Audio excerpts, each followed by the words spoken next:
Kini waktunya menabur dan menuai, membangun prasarana dan mereformasi gereja sehingga tidak seorang pun yang berkekurangan. Mengasihi Allah, membenci dosa, dan suka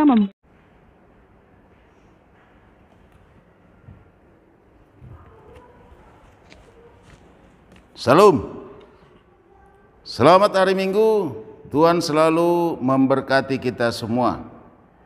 Kita masih tetap beribadah di rumah kita masing-masing, dan kita masih menunggu waktu yang tepat untuk beribadah di gereja dengan tatap muka langsung, melihat masih ada PPKM yang dibuat oleh pemerintah.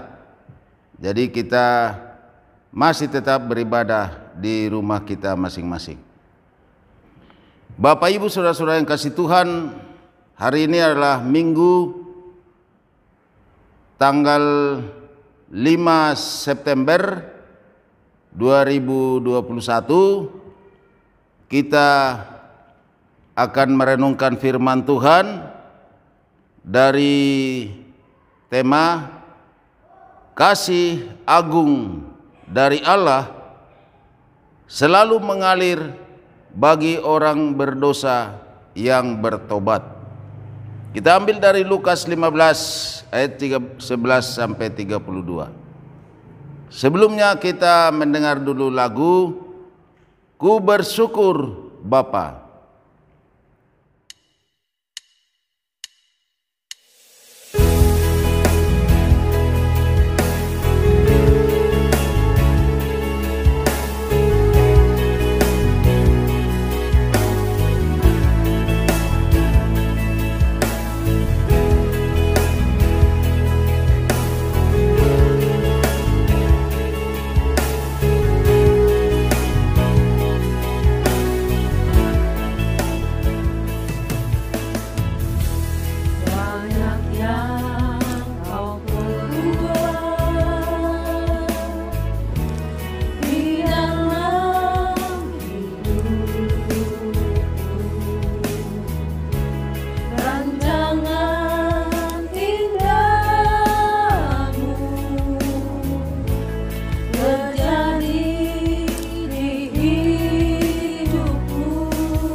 Kasih setia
nyata dalam hidupku. Ku bersyukur Bapa, ku bersyukur Tuhan, buat kasih setiamu di dalam hidupku. Ku bersyukur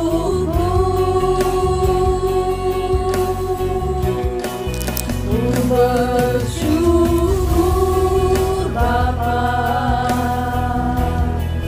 ku bersyukur Tuhan, buat kasih setiamu di dalam hidupku. Ku bersyukur Tuhan.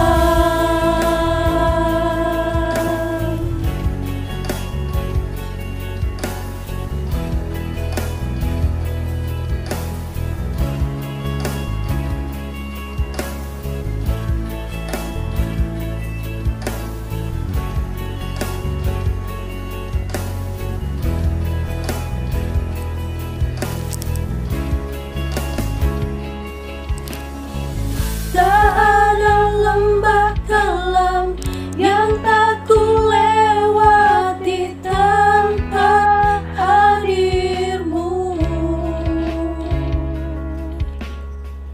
Hatiku takkan gentar sebab ku tahu tanganmu yang menopangku.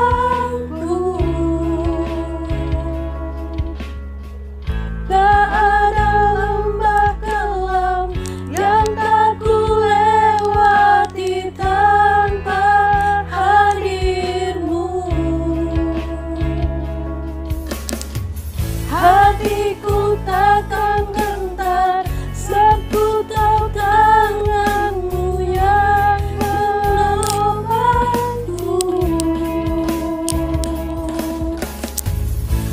Kaulah Yesus, Kaulah Tuhan, hanya Kau ku percaya. Kaulah Yesus, Kaulah Tuhan, harapan hidupku.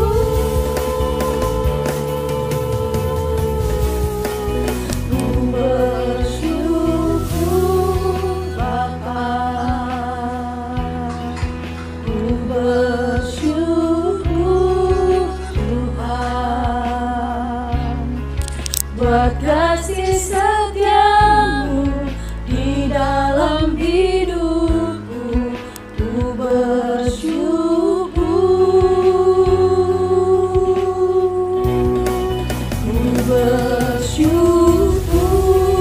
Bapa, ku bersyukur Tuhan, buat kasih setiamu di dalam hidupku. Ku bersyukur,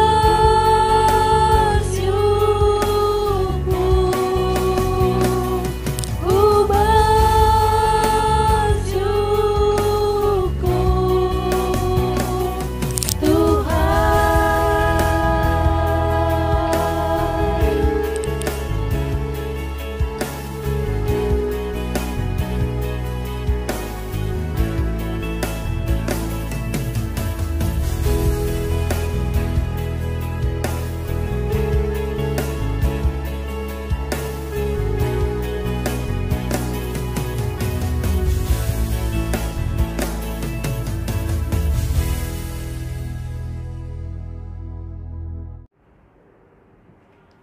Marilah kita berdoa kepada Tuhan sebelum mendengarkan renungan firman Tuhan.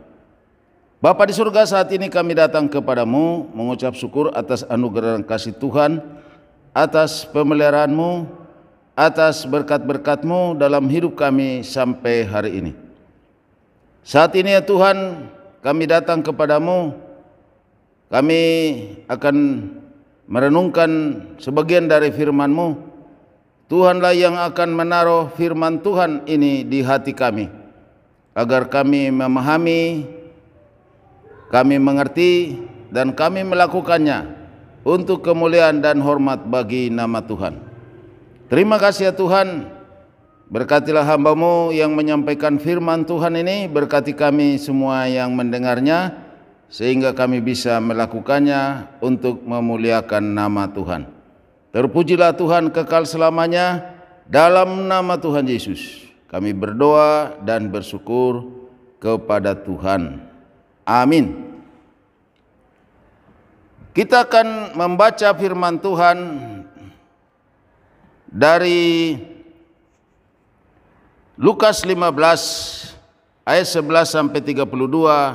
Demikian firman Tuhan bagi kita. Perumpamaan tentang anak yang hilang. Yesus berkata lagi, ada seorang mempunyai 2 anak laki-laki. Kata yang bungsu kepada ayahnya, "Bapak, berikanlah kepadaku bagian harta milik kita yang menjadi hakku."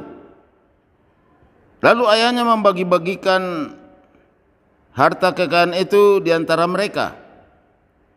Beberapa hari kemudian, anak bungsu itu menjual seluruh bagiannya itu, lalu pergi ke negeri yang jauh. Di sana ia memboroskan harta miliknya dengan berfoya-foya. Setelah dihabiskannya semuanya, timbullah bencana kelaparan di dalam negeri itu, dan ia pun mulai melarat. Lalu ia pergi dan bekerja pada seorang majikan di negeri itu. Orang itu menyuruhnya ke ladang untuk menjaga babinya. Lalu ia ingin mengisi perutnya dengan ampas yang menjadi makanan babi itu, tetapi tidak seorang pun yang memberikannya kepadanya. Lalu ia menyadari keadaannya, katanya, "Betapa banyaknya orang upahan Bapakku yang berlimpah-limpah makanannya, tetapi aku di sini mati kelaparan. Aku akan bangkit dan pergi kepada bapakku dan berkata kepadanya, Bapa, aku telah berdosa terhadap surga dan terhadap Bapa. Aku tidak layak lagi disebut anak Bapa. Jadikanlah aku sebagai salah seorang upahan Bapa." Maka bangkitlah ia dan pergi kepada bapaknya. Ketika ia masih jauh, ayahnya telah melihatnya, lalu tergeraklah hatinya oleh belas kasihan. Ayahnya itu berlari mendapatkan dia, lalu merangkul dan mencium dia. Kata anak itu kepadanya, "Bapa, aku telah berdosa terhadap surga dan terhadap Bapa. Aku tidak layak lagi disebutkan anak Bapa." Tetapi ayah itu berkata kepada hamba-hambanya, "Lekaslah, bawa kemari jubah yang terbaik, pakaikanlah itu kepadanya, dan kenakanlah cincin pada jarinya dan sepatu pada kakinya, dan ambillah anak lembu tambun itu, sembelilah dia, dan marilah kita makan bersukacita. Sebab anakku ini telah mati dan menjadi hidup kembali. Ia telah hilang dan didapati kembali." Maka mulailah mereka bersukaria.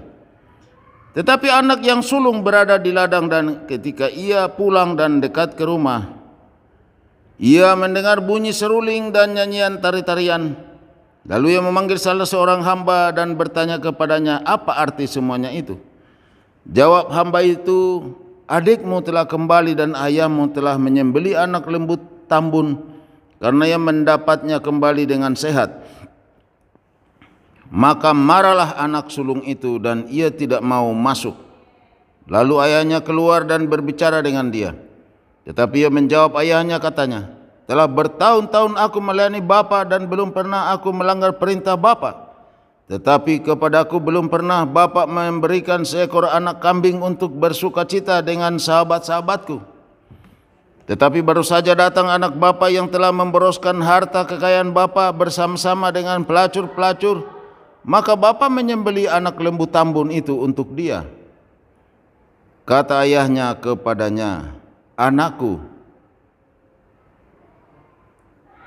Engkau selalu bersama-sama dengan aku, dan segala kepunyaanku adalah kepunyaanmu.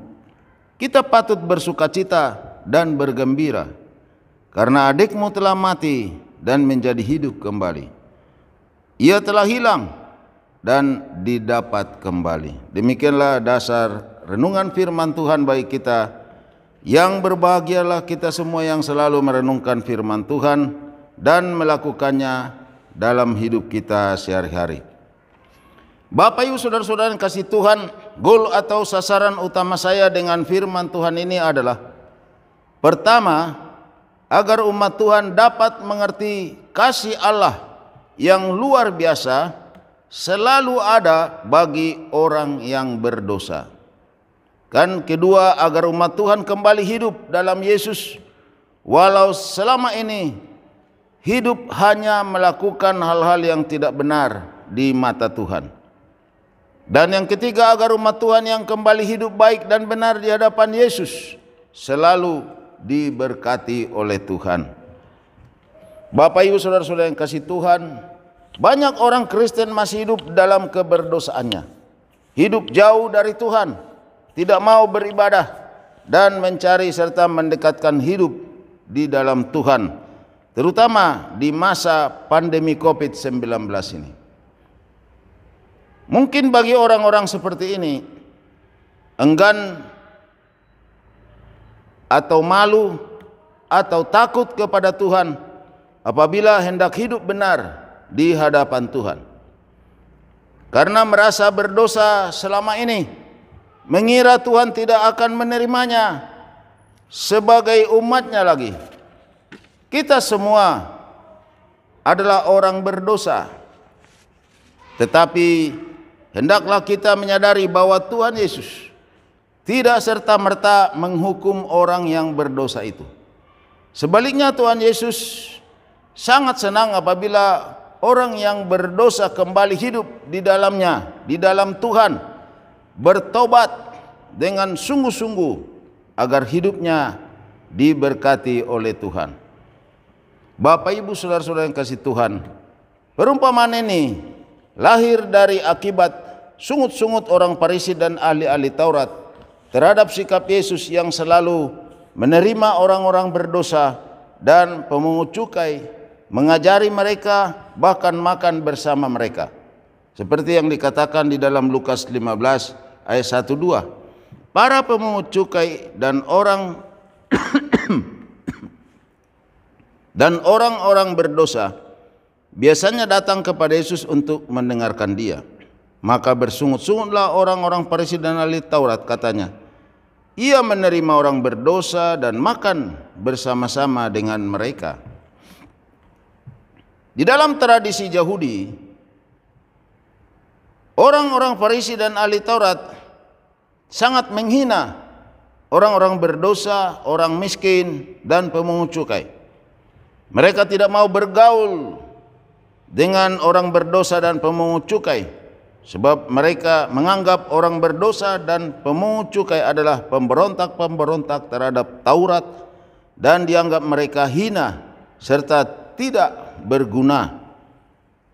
Kedua, orang Farisi dan ahli Taurat ingin tahu bagaimana sikap Yesus terhadap orang berdosa serta pemungut cukai dan orang miskin. Untuk itulah Yesus membuat perumpamaan ini sebagai perwujudan sikapnya dan perwujudan dari kerajaan Allah, serta menyadarkan orang Farisi dan ahli Taurat untuk bersikap seperti itu. Bapak Ibu saudara-saudara yang kasih Tuhan, di awal kisah ini, di ayat 11, para pendengar belumlah menunjukkan reaksi apa-apa. Tetapi di ayat 12, dimulailah drama baru dalam cerita ini. Seorang anak meminta warisan kepada ayahnya, padahal ayahnya masih hidup. Hal ini tidak lazim, tidak pernah ada dalam undang-undang Yahudi. Menurut undang-undang keluarga Yahudi, apabila ada anak minta hak warisannya selagi ayah masih hidup, itu berarti suatu penghinaan dan tidak menghormati ayahnya. Bahkan hal ini telah menganggap ayahnya sudah mati. Ini adalah dosa besar. Tetapi ayah yang penuh dengan cinta kasih ini menganggap itu adalah hak anaknya. Anaknya minta haknya. Hak anak terhadap warisan waktu itu adalah jika hanya 2 orang anak laki-laki dalam satu keluarga, maka si sulung memperoleh 2 bagian dan si bungsu 1 bagian. Bagi pendengar Yesus, si bungsu ini sudah kelewat batas dan ia sudah berdosa besar, menghina bapaknya, tidak menghormati bapaknya. Para pendengar mulai dibangkitkan emosinya, di mana ketidakbiasaan dalam tradisi Yahudi dimunculkan suatu sikap aneh. Orang tua yang memberi peluang kepada anaknya untuk hidup bebas, bersenang-senang, berfoya-foya di perantauan nanti. Dengan harta yang diperoleh si bungsu dapatlah hidup senang serta tidak lagi bermoral.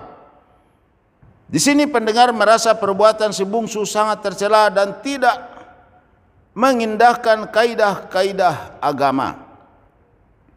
Si bungsu telah berdosa terhadap Allahnya. Di ayat 14, semua harta yang diperoleh dari sang ayah dihabiskannya. Lalu pada waktu itu datanglah masa kelaparan, di mana si bungsu hidup dalam keadaan yang sangat merana di perantauan. Hati pendengar pasti lega dan bersyukur atas yang dialami si bungsu. Di Palestina seringkali terjadi masa kelaparan, seperti yang dikatakan di dalam Kisah Rasul 11 ayat 27 sampai dengan ayat yang ke-30. Pada waktu itu datanglah beberapa nabi dari Yerusalem ke Antioquia. Seorang dari mereka bernama Agabus bangkit dan oleh kuasa roh ia mengatakan bahwa seluruh dunia akan ditimpa bahaya kelaparan yang besar. Hal itu terjadi juga pada zaman Claudius. Dalam keputusasaan dan kelaparan, si bungsu akhirnya bekerja di tempat pemeliharaan babi. Orang yang mendengar merasa si bungsu sudah berada dalam kutuk, sebab orangnya berhubungan dengan babi. Orang yang berhubungan dengan babi itu dianggap orang yang terkutuk, seperti dikatakan dalam Imamat yang ke-11 ayat 7 sampai 8. Di dalam Imamat 11 ayat 7 dan 8 dikatakan, demikian juga babi hutan, karena memang berkuku belah, yaitu kukunya bersela panjang, tetapi tidak memamah biak, haram itu bagimu. Daging binatang-binatang itu janganlah kamu makan, dan bangkainya janganlah kamu sentuh, haram semuanya itu bagimu. Jadi babi dianggap haram. Ini berarti nilai si bungsu tidaklah ada lagi sebagai manusia. Bahkan dia itu dianggap seperti babi-babi. Nilainya seperti babi-babi itu. Kemudian si bungsu karena laparnya ingin makan makanan babi itu, tetapi tidak dibolehkan oleh orang-orang yang ada bekerja bersama-sama dengan dia. Kalau kita perhatikan di Palestina, makanan babi itu adalah sejenis kacang-kacangan, dan kemungkinan juga kalau dimakan oleh manusia tidak apa-apa. Bagi yang mempunyai babi, adalah lebih penting melihat babinya gemuk daripada budaknya atau pelayan-pelayannya kelaparan. Selanjutnya di ayat 17, si bungsu mulai menyadari kesengsaraannya, bahwa dia tidak diberlakukan sebagai manusia, bahkan dia diberlakukan lebih rendah daripada babi. Ada suatu peribahasa di dalam kalangan Yahudi yang berkata demikian, bila orang Yahudi mulai sangat terdesak, dan sangat membutuhkan makanan babi, mereka akan kembali kepada Allah. Jadi peribahasa itu bunyinya, bila seorang Yahudi mulai terdesak dan sangat membutuhkan makanan babi sekalipun, maka dia akan kembali kepada Allah. Artinya baru dia sadar kembali kepada Allah. Rupanya hal ini terjadi dalam diri si bungsu. Dalam keadaan yang menyengsarakan ini, si bungsu teringat akan ayahnya yang kaya raya, yang banyak pembantunya. Lalu ia ingin kembali ke ayahnya dan ingin mengungkapkan isi hatinya kepada ayahnya, bahwa ia sangat berdosa kepada ayahnya dan kepada sorga, atau kepada Allah maksudnya. Seperti yang dikatakan dalam ayat 18. Maka bangkit lagi dan kembali ke ayahnya. Maka pendengar Yesus pasti emosi. Berani betul si durhaka ini kembali ke ayahnya. Mana mungkin ayahnya mau menerimanya. Tetapi Yesus terus bercerita bahwa si bungsu akhirnya diterima ayahnya dengan sukacita, bahkan menyongsongnya serta mempersiapkan pesta besar menyambut kedatangan anaknya. Si ayah digambarkan Yesus tidak peduli akan kebangsawanannya, tidak peduli akan kehormatannya, tidak peduli akan dia sebagai seorang yang kaya raya. Di sini Yesus menggambarkan betapa besar kerinduan si ayah, bahkan betapa besar syukur si ayah bahwa anaknya sudah kembali. Lalu dia berlari menyongsong kedatangan anaknya. Si ayah sangat sukacita atas kepulangan anaknya, dengan mengadakan pesta serta mengenakan cincin, jubah, dan sepatu. Cincin itu melambangkan bahwa ayah ini memberikan lagi wewenang sebagai anak dalam keluarga. Sedang jubah berarti memberi kekuasaan. Jubah atau baju seremonial di dalam kalangan Yahudi itu diberi sebagai suatu kewenangan dalam satu jabatan. Jadi anaknya ini kembali diberi kewenangan memiliki jabatan sebagai anak dari ayah yang kaya ini, anak dari ayah bangsawan ini. Demikian juga sepatu berarti adalah lambang kemerdekaan, sebab seorang memakai sepatu yang pada waktu itu termasuk barang yang mewah, orang itu berarti telah merdeka dalam hal material. Sampai ayat 23 berakhirlah satu drama di dalam cerita ini, yaitu drama yang sangat merisaukan hati pendengar Yesus, yaitu para Farisi dan ahli Taurat. Di sini Yesus membawa pendengar ke puncak dari babak pertama cerita ini, seperti yang dikatakan di ayat 24, yaitu untuk menjawab hati yang risau dari pendengar atas perilaku yang berlebihan dan tidak masuk akal, serta tidak sesuai dengan adat Yahudi dari seorang ayah si bungsu ini. Dalam ayat 24, Yesus menggambarkan ada alasan yang kuat dan dari sikap ayah si bungsu dalam cerita ini, yaitu alasan pertama adalah anak yang telah dianggap mati telah hidup kembali. Alasan kedua adalah anak yang telah dianggap hilang telah ditemukan kembali.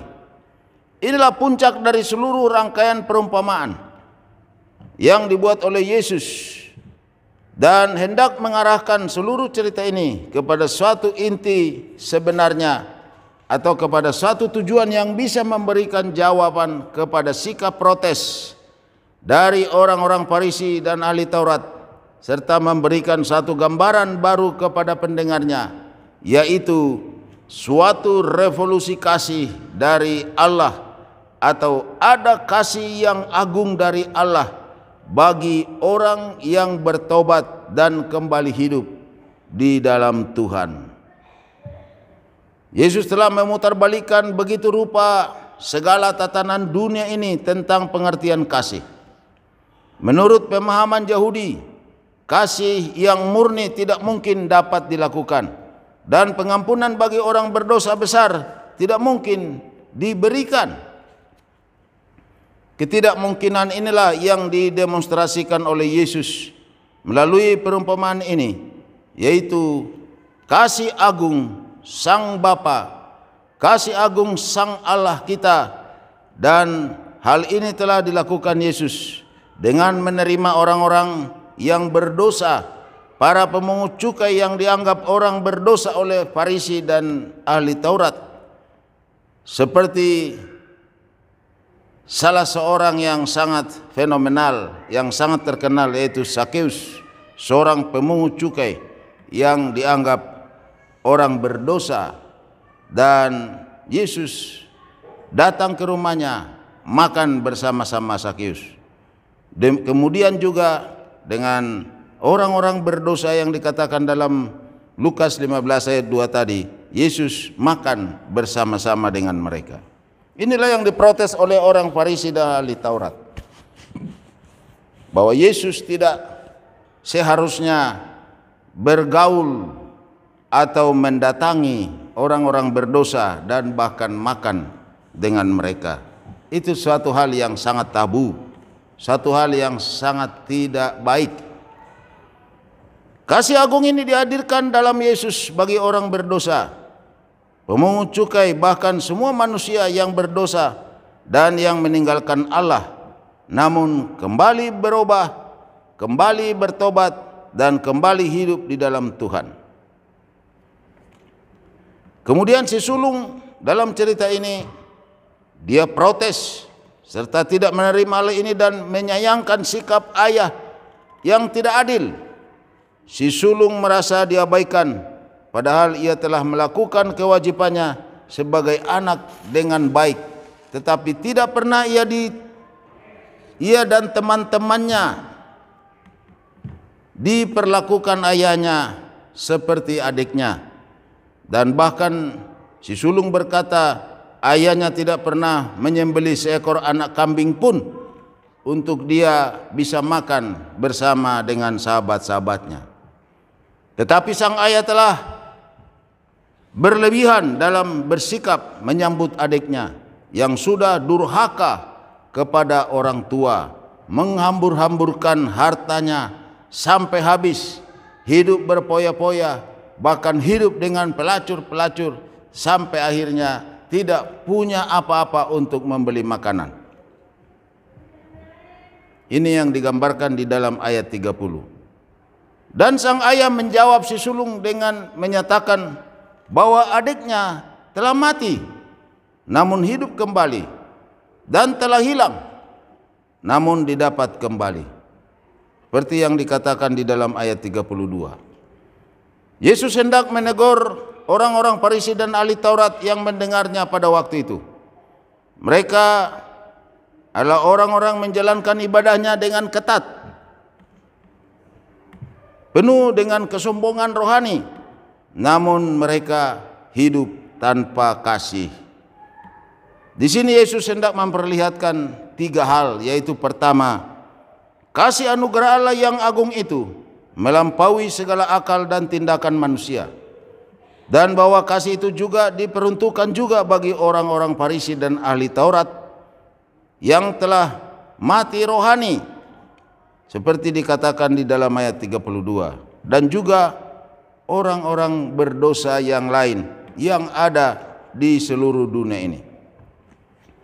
Dan yang kedua, seharusnya para ahli Taurat dan Farisi sebagai pemimpin rohani tidak hanya fokus dalam ibadah ketat, tetapi juga harus menunjukkan kasih kepada setiap orang yang berdosa, supaya bertobat, supaya kembali hidup bagi Allah, dan supaya hidup mereka diberkati.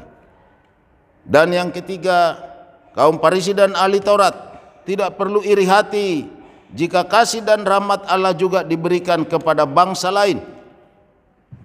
Yang menjadi soal sekarang ini adalah bagaimana sikap mereka terhadap panggilan dari kasih agung yang diperlihatkan oleh Yesus. Apakah mereka masih tetap menolak atau mereka menerima apa yang dilakukan oleh Yesus?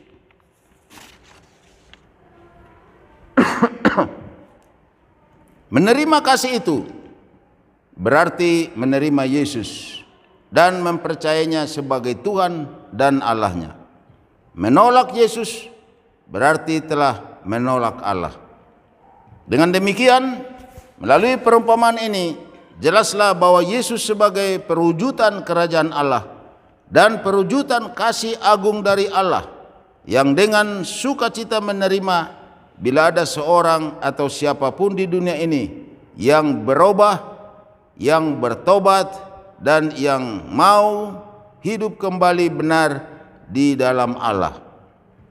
Bapak, Ibu, saudara-saudara yang kasih Tuhan, siapapun kita dan bagaimanapun kehidupan kita yang selama ini tidak lagi beribadah kepada Tuhan dengan baik dan benar, jauh dari kehidupan rohani, hidup dalam kubangan dosa dan tidak bermoral, tidak memperdulikan lagi doa dan kehidupan baik di dalam Tuhan.